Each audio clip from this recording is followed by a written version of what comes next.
All right, so this is my newest acquisition in my antique baseball glove and catcher mitt collection. This thing's awesome. This is a early 20th century AJ Reach catcher's mitt. I got this on eBay. This thing it's nicer than I thought. I thought it'd be like crusty frozen beef jerky, but it's actually quite supple. I'm looking for like the earliest catcher mitt I can find. And eBay is a good source, and this thing just kind of popped up and it was a good price.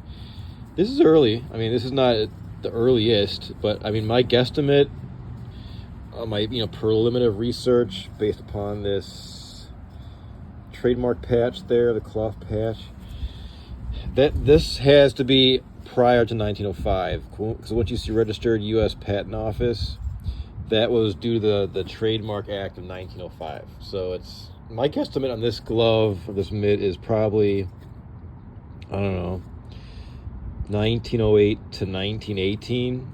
It's not. This is a 1920s mitt, 1925 or later, and this is a late 30s mitt. And this is, I mean, I think this is, you can just kind of see the design. It's just, I mean, different from a later one. It's more of a glove. This is more of, I don't know, it just got like more, I don't know. There's certain design traits that hint this could be an earlier one. I don't think this is 30s. I don't even think this is 20s. I think it's, it could be 1910, 1912. Now the lacing's been redone, but that doesn't bug me. It's not, and eBay, if you look for an old mitt on eBay, it's expensive. I mean, this thing I got for $25 plus shipping, which I thought was a great deal. It's got damage, but I mean, if you look on eBay, there's mitts, catcher mitts, that are just ratted up like a rat trap, and they want north of $100, sometimes north of $200, depending upon what it is. So for $40 with all together, it's not bad. I'm gonna now what I'm gonna do is, I'll check back in. This is the Horseman's One Step. I use this on all my mitts. It just kind of rejuvenates them in an amazing way. This is probably buckskin. I think I gotta find this model. It'd be right there. It's always a light stamp with reach. I don't see anything, but this could be like a buckskin, and then like this could be like a leather here, various animal hides to make their better mitts and gloves. This is an old reach. This is a fielder's, or an outfielder's mitt. This is gorgeous. This is like probably like calf skin or something. It's really soft and supple. This is like a similar higher end mitt. So once this gets conditioned, this is going to be pretty sweet. So I'll update you on the process. All right, so on this mitt, checking back in with this early 20th century AJ Reach catcher's mitt. Just got it off eBay. So you can see this side's not been conditioned yet. This side has, and you can see the leather gets rejuvenated. Usually what I do is I get a glove like this, a garden glove made of leather or pigskin, and I lather it and slather it with this stuff, the Horseman's One Step. This is horse saddle conditioner. You buy it at like a tractor or a feed store. And I would put it all over the glove, and then I put my hand in the glove and massage it. But this is kind of brittle, and this is real brittle, like this, the buckle. So I don't know if I can do it that way. I don't know. I'm not sure if I can get this thing in my hand without it breaking. So I just want to condition it first and see how supple we can get the leather, and then we'll take it from there. And then, oh yeah, on this side, so I haven't even started this side yet. This is like almost like a suede-ish. I think it's like a buckskin. I don't know. I need to do more research on this glove. All right, we're back with this early 20th century AJ Reach catcher's mitt. It's been fully slathered now with this Horseman's One Step I just used, old cotton cloth. And I worked the inside of the glove. everywhere, the seams, and it's already come alive. I can put it on my hand. Check this out. The glove, it just opened, like the webbing, kind of like in between the fingers, just opened up. Where, 15, 20 minutes ago, I thought I'll never get this on my hand, but now it fits. I wonder if I can sew this possibly, but it's already much more alive and supple than it was just, 30 minutes ago. So I'm gonna let this stuff soak in, this conditioner. It cleans and conditions.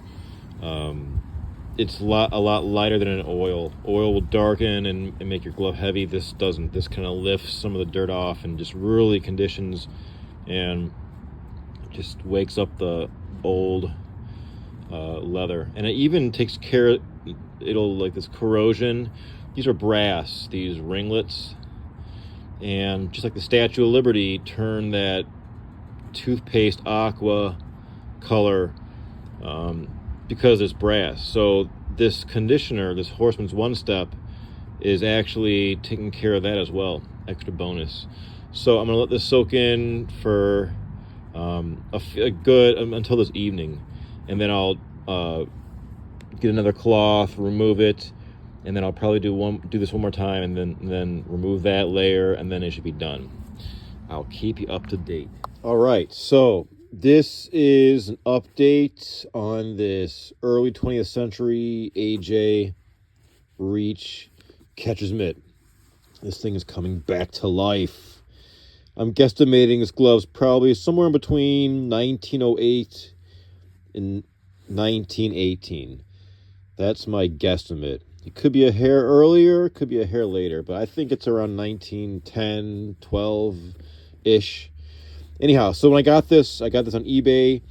It was untreated, unconditioned, and now this is after it's been, I lathered it and slathered it with Horseman's One Step, which is a leather conditioner, and it's been sitting with the product, all over it for about 4 or 5 hours now, and it's a completely different mitt. I'm liking it more and more. When I first got it, I thought there was no way in heck I could put my hand in this thing, and now, it's awesome. And it's going to get a little better. So what I'm going to do now is just wipe off this excess stuff and then reapply one more, and then probably tomorrow morning it'll be ready. Maybe just, as good as it's going to get. And just a side note, like this Verigrease, this green stuff, these are brass little ringlets. You can see. But they get tarnished and oxidized like the Statue of Liberty. But this stuff, this leather conditioner actually kind of removes it, which is a nice extra bonus. This strap, it kind of splits, so I use a tacky glue to just, give it a little bit more structural support. I don't know if I'm going to even try to undo this, because this leather that they use on the buckle is quite brittle, even though this could be buckskin and this is leather. But if you read the old Reach catalogs, you can find them online when they describe the gloves, like 150 or whatever the model number is. It talks about what kinds of animal hides they use, for what that's worth. So you can tell, obviously, that it's different kinds. In this could be a buckskin. This is more of a lower quality, thicker leather, and this is actually nice. The inner line, like the interior lining and the sides, is dark brown. It seems like a high quality leather. So there you go. And the lacing, again, I think this is I think it's a newer relace, but that's cool with me, because otherwise I'd have to do it. Sometimes the laces just get destroyed, and that's just the way it is for a over 100-year-old catcher's mitt. So I'll keep you up to date tomorrow morning with the final product. Welcome back. So this is the final look at the conditioning and just restoration process of this early 20th century reach catcher's mitt. Now check this out. This thing just, it's all soft now. When I first got this yesterday, it was too brittle. I couldn't put my hand in. Now it's really flexible. I don't see any model number. I think this is a Reach 150. That's my guess. When I get the date, I'm going to guess on this one is probably like 1910. Why do I guess that? Well, here's a mitt from 1939, and here's a mitt from 1925. First of all, like the design of the glove part, you can see it's more of like almost like a winter glove, where the later ones in the 20s and 30s, the thumb gets extended, and this is more of like I don't know. You can just see the design, how this thumb sticks out more. This is a 39, I think. Whereas this is, here's the bottom part. Your hand would go right here. So it's like the thumb is more upright. Because when you're looking on eBay trying to find a certain date of a mitt, you got to look for certain clues in the design. Because, only seldom, I wish every glove had, the date like this. Give me a break. How easy is that? This is a Wilson model 503. This is a tank. But when you don't have the model numbers, you have to go by just the design.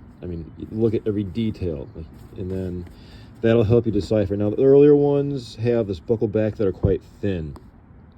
After looking at a ton of gloves online, various collections, usually the earlier gloves have a thinner buckle, whereas the older, like the later ones, they get thicker, they're more robust. I think this is like buckskin and leather. There are all kind of things. AJ Reach used all kinds of leathers, different beasts. So my guesstimate, again, 1910, and this thing, I'm gonna bring it out and have a catch with it, even though it's, it is what it is, but it's alive. It's pretty amazing what this stuff can do.